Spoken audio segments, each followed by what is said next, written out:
আসসালামু আলাইকুম রহমতুল্লাহি ওয়া বারাকাতুহু আহমাদুর রাসূলি আলা রাসূলিল কারীম আম্মা বা'দ।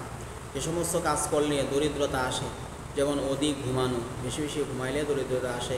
তারপর উলঙ্গ ঘুমানো উচিত নয়।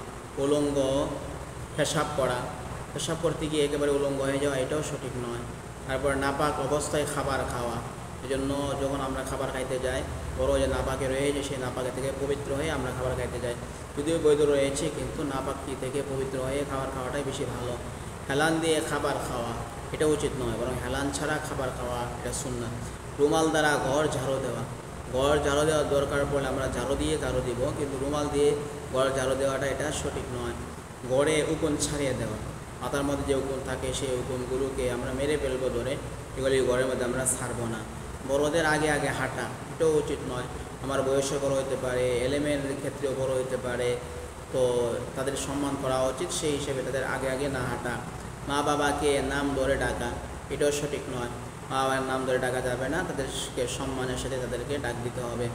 শরীরে কাপড় রাখিয়া সেলাই করা এটাও সঠিক নয়। শরীরের মধ্যে কাপড় রয়েছে অবশ্যই সেলাইবে না, হতে পারে সেই যে সুই রয়েছে সেই সুইয়ের আঘাত গায়ের মধ্যে লাগতে পারে, এই জন্য কাপড় খুলে তারপরে সেই কাপড়টাকে সেলাই করবে।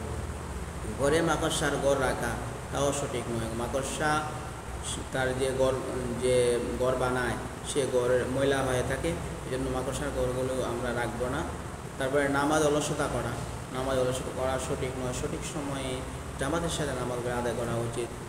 তারপরে বাবার বিরুদ্ধে বদদোয়া করা, বাবা তার বিরুদ্ধে বদদোয়া করার কোনো প্রশ্ন ওঠে না, তো বাবার বিরুদ্ধে বদদোয়া করা যাবে না। ফুঁক দিয়ে বাতি নিবানো, অনেক সময় আমরা বিভিন্ন মোমবাতি বা বিভিন্ন বাতি ধরাই, তো এগুলিকে ফুঁক দিয়ে নিভাবে না, বরং অন্য কোনোভাবে এগুলি নিভাবে। কৃপণতা করা এটা ভালো নয়।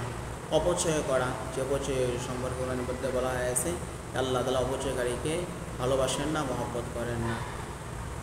অলসতা করা যাবে না, অলসতা থেকে দূরে থাকতে হবে।